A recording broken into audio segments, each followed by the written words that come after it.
The following was recorded in front of a live studio audience at the Studio 21 Podcast Café. This is the United Podcast Network. Welcome to the Friends in Recovery podcast, the podcast that is here to help you, a loved one, or a friend get started down the road to recovery. This is the Friends in Recovery podcast, brought to you by the Genesis House.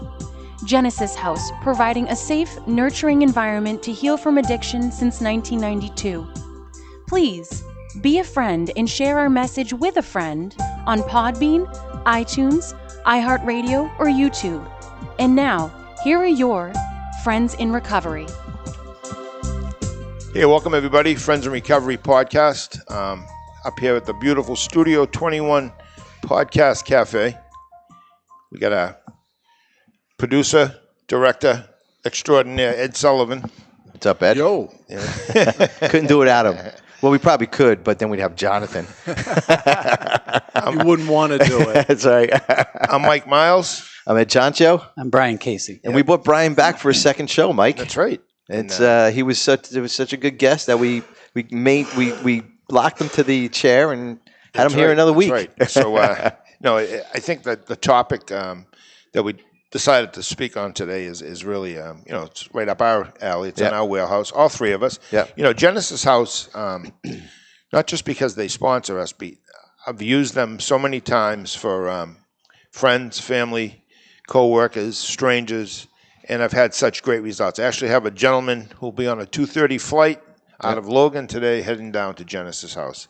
You got to be comfortable when you're sending people away for recovery. Number one, they're not going on vacation, and they're going to Florida, but they're not going to Disney World.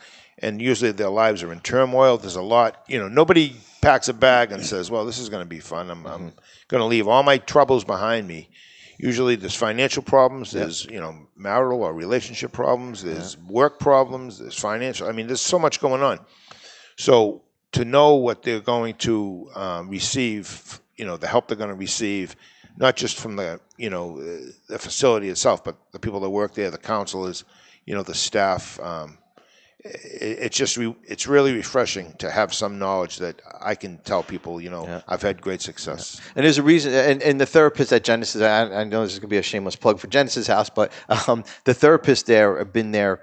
God, one of our therapists has been there 18 years. Steve Adams? No, Rob Hooper. Oh, yeah, Rob. Right. Steve Adams been there 14 years. I've been there 13 years. Right. My wife's been there 13 years with me. There's been, everybody's been there a long, our psychiatrist has been almost 19 years. Right. I mean, it's unheard of, But it just doesn't go just for Genesis House. It goes for any treatment center that you're going into. Correct. It has to be paired right.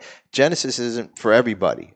We do have a police program, and you used them, Brian, and Mike, you used them, and countless other departments across the nation use us. But not everybody, is a good fit for Genesis House. So, but you still get that feeling, like, if you're going across town, if you're going to Florida or California or wherever you're going, it's you think you're leaving your problems behind, but you're not. You got to take them with you. You got to deal with them. And like you said, Mike, now there's financial problems. I'm out of work for a month. But we address all that. And any good treatment center will address all that and figure out how to make that help. And the reason why we brought you back, Brian, is because I want to kind of get you and Mike's look at how treatment works and it doesn't have to be necessarily a cop that came back from Genesis House or a cop that came back from whatever it is. How does that work? What does their job look like? What is their family life? I mean, what's a transformation that you guys see in that office from day one when they walk in the office to maybe 3 years later after you're seeing them for a while? I mean, what does that transformation look like?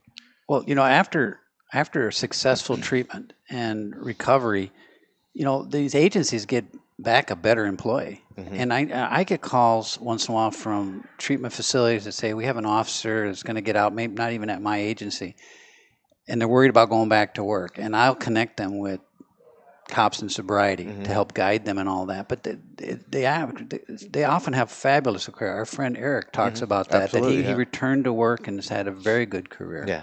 You're mentioning too, see, as the EAP director for my agency, I could not be successful if I did not have confidence in good professional help available. Because sometimes I'll be talking to an officer and I realize they're struggling mightily, and I'm like, this takes more than just willpower. This might take professional help from experts. Sure. And the cops sometimes you can just see the physical relief because they've been trying to overcome their substance use disorder just by trying hard. Yeah. Yeah. And then success and failure, and they feel worse. Yeah. Right. And then when they realize, yes, okay, I do need professional help. And then they become huge advocates for it. Exactly. And that's usually what happens is once you do get help, especially in this profession, because you're so used to being the help provider. You're the giver. You get a call. You're there to solve the problem. Sometimes you have a minute, less than a minute to try to figure out a solution. Other times you have a little bit more time. But, people rely on you. That's why they're calling you. They're not calling you to come by for dinner or come by and they want to, show you a funny video, or they're going to give you some money or, a back rub, Bring you some dinner over. It's usually turmoil, Yeah. And most of the people that I've worked with that have substance abuse problems or any type of problem, they're good, viable police officers, male and female, and some of them have ranks. Some of them are, deputies, captains, lieutenants, sergeants, and some of them are patrolmen. Some of them have other careers. They're educated.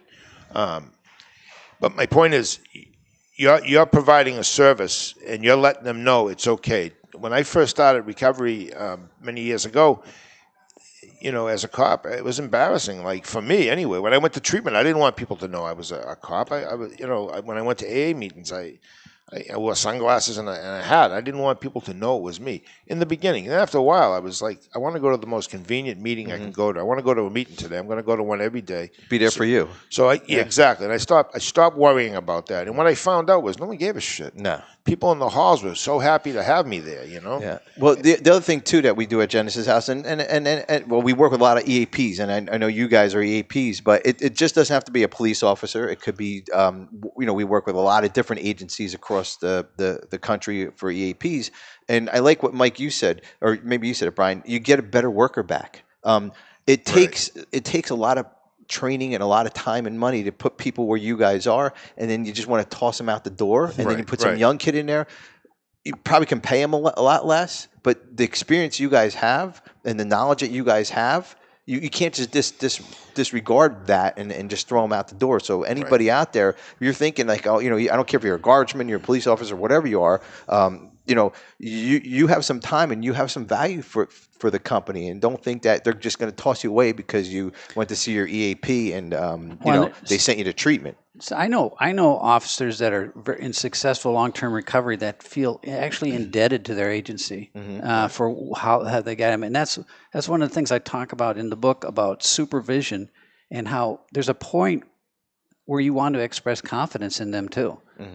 Because sometimes they can't get their chin up to see in that distance, provide some hope and confidence. And what another really useful thing for agencies is success stories. Give examples of success stories. Well, Mike, I mean, the last show, you spoke about the your boss who you loathed. I think that's the word you used. You loathed him, and next thing you know, you're at his funeral, standing next to his casket, praising the guy, and that you were upset that he died. Sure. There was just recently there was a female detective. Oh no, she was a sergeant, I believe. Anyway, she was from a neighboring town, and she was involved in a shooting, and she had a lot of other issues. Not personal issues, but as a result of the job. She had seen some stuff, and she was a strong girl. Her father was a police officer, and she was great personality. She was a cop's cop, to say it, anyway, she's retired, and she's in school now. She's going to be, an MSW and a therapist, and, everything that I aspire to do and have accomplished. And it wasn't my idea for her to do that. It was her idea, but it felt good to know that somebody with a stellar career, somebody that didn't walk away from this job, with a pension and animosity towards everybody, because that's no way to live. Yeah, no. And she will help other cops. She will help immensely. Will help other cops, but she will especially help women police officers. There's more issues with that job. This primarily was a male's occupation, and then of course we're 2019 now, but there's more women involved. There's more minorities involved in this this profession now too. There's more cultures. There's like we got to look at different cultures. I feel very blessed that I work in a city like Lowell because it's such a diverse city. So many different cultures. So, you learn a lot from other cultures. I had a Cambodian police officer partner for 3 years. And I got to tell you, it was like going to school every night. I loved it. I mean, some of his stories and what he had been through. He'd been in Thailand in the camps, in the Khmer Rouge, were annihilating people. The killing fields. And, this disease does not discriminate black, white, old, young. It just wants to take us, and police officers, whatever, iron workers. It doesn't have any discrimination against us. The disease just wants to take you over and destroy not just your life, your family's life, and everyone around you too. What do you think of this? I've thought about this. Now, I don't have a substance use disorder, mostly probably genetically, and I've had to learn a lot to be competent in my job and all that. But I've often thought for cops to be accepted in recovery by non-cops must be part of the blessing of recovery. I always say it. When I first started recovery, I took up with the guy who's still my sponsor after 33 years. I don't see him as often, but Jim W. He owned a garden center, $1 million garden center, big business, and he was a drunk, just plain and simple. And, he has a great story. He had a beautiful home, and he said, after he got divorced, they split the house right down the middle, 50-50. She got the inside, he got the outside, and things like that. But he spotted me at a meeting one day with my Varney sunglasses and said, "Hey, help me take the rubbish out. Are you so-and-so, Mike Miles? Yeah, I saw you in the paper." But, he taught me not to worry about the newspaper or what other people thought. Worry about you right now. This is a selfish program. Keep the focus on you. Yeah. And then the next thing you know, I'm driving people to meetings. I have guys in my car that have done time for bank robbery, for prostitution, whatever. Everybody had the same goal of getting sober, and I realized, the humility I got out of this program and the empathy, but also the education to know that I was never the type of guy that thought I was better than anyone. I have other faults, but that's not one of them. Yeah. But I did understand that, you just said it. This disease, housewives, doctors, lawyers. I've had people that sleep under bridges come to my office with no money, and I've helped them because this is what this program has given to me. One thing real quick we forgot to say about the 800 number if you need help. Oh, we did. We forget it. Yeah, no. Is our 800 number is 800-737-0933. Or Mike, your cell number? 978. That's 978-746-1717. And if you're watching us on our podcast or vodcast, is that what it's called? On YouTube. On YouTube. And where else? Facebook? I think we put it on Facebook. No. Well, I think we do. Oh, do We're you? better than you. Yeah, I had Facebook. Yeah, but if you're watching us, the number scrolls across the bottom, and it's important that you reach out. I mean, we could sit here and talk all day, but if you don't reach out to somebody, either call the 800 number, 800-737-0933, or Mike's cell phone number. Brian, I'm sure if you're Brian in St. Paul, just 911. Yeah. You get Brian.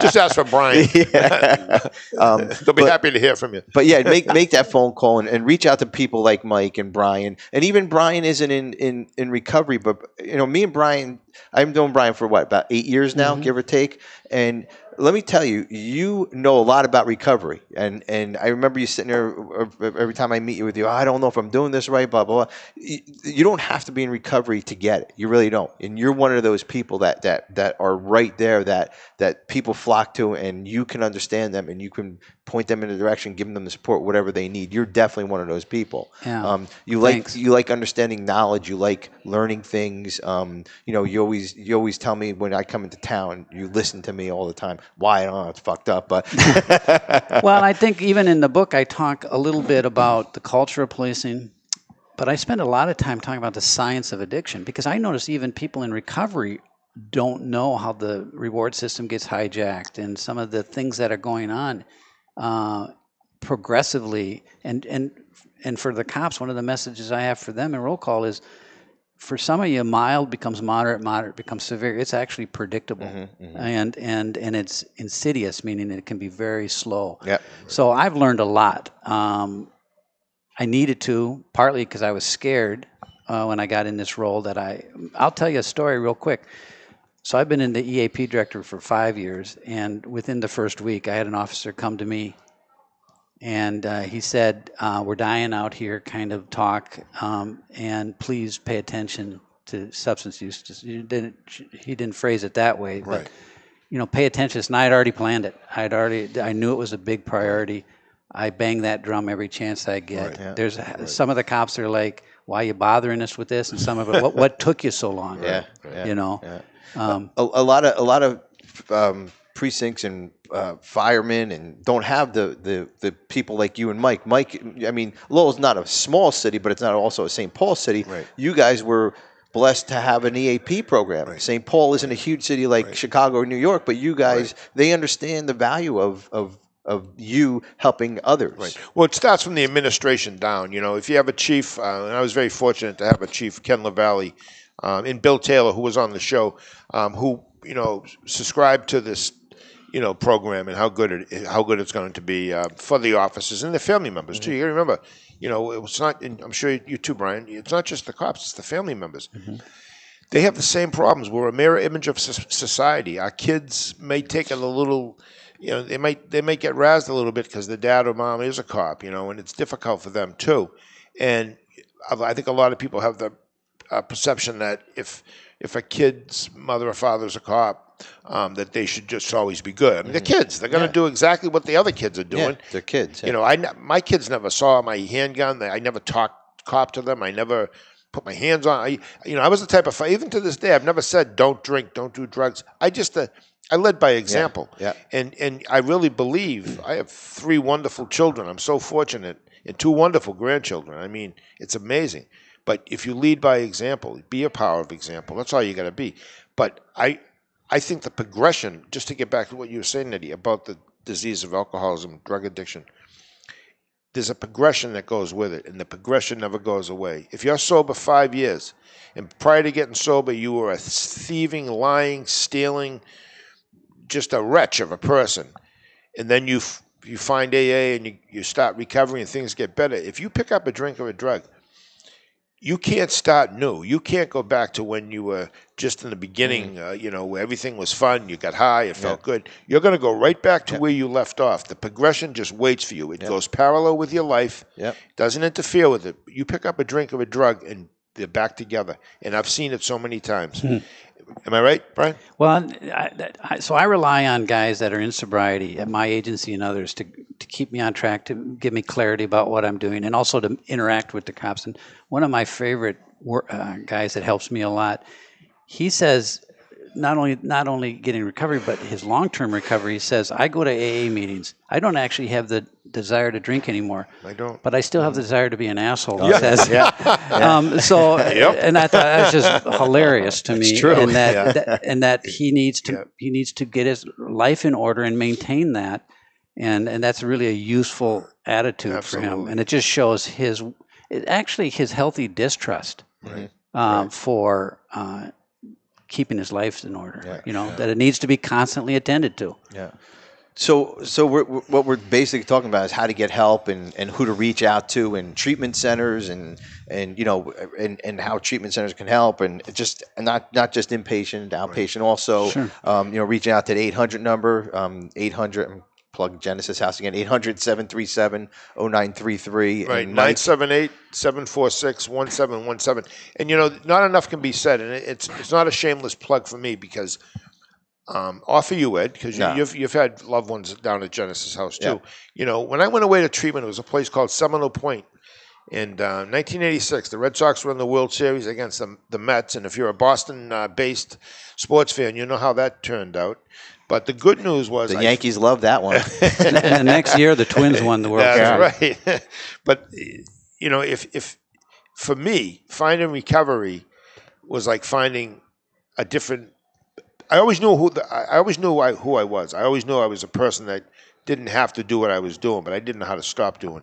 And when you go to recovery, especially a place like Genesis House that's so advanced, as if I was having a police program, that alone tells me everything I need to know. They're not a conglomerate. They don't have 7 places. They're not a Cumberland Farms type of place where there's one in every corner. There's one. That's it. 26 beds. That's it. Right. And Taylor and his father Tony. I never met Tony or Taylor, but from the way you speak about them, and I've I've communicated with Taylor over the phone.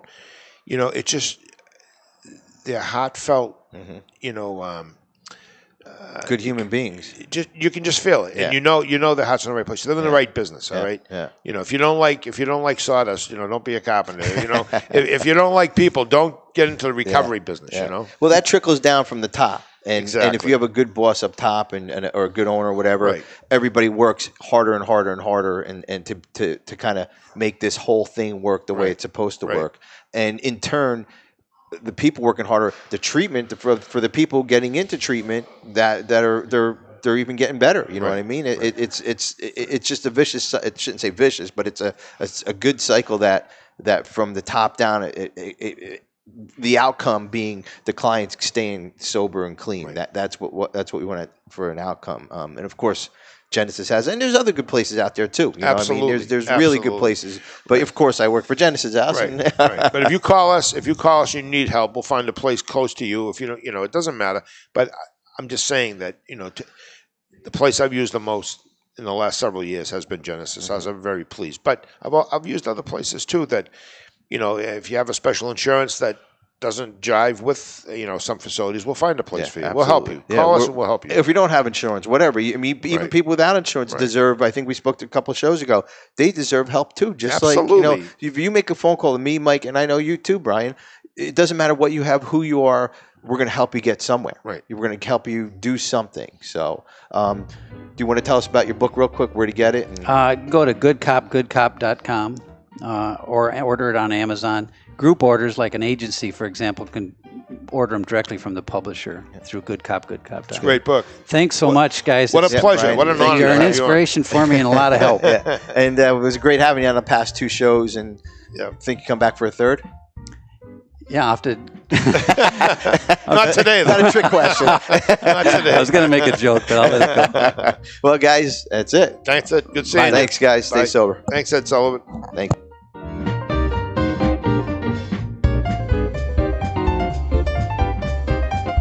The views and opinions expressed by the hosts, guests, or callers of this program do not necessarily reflect the opinions of the Studio 21 Podcast Café, the United Podcast Network, its partners, or affiliates.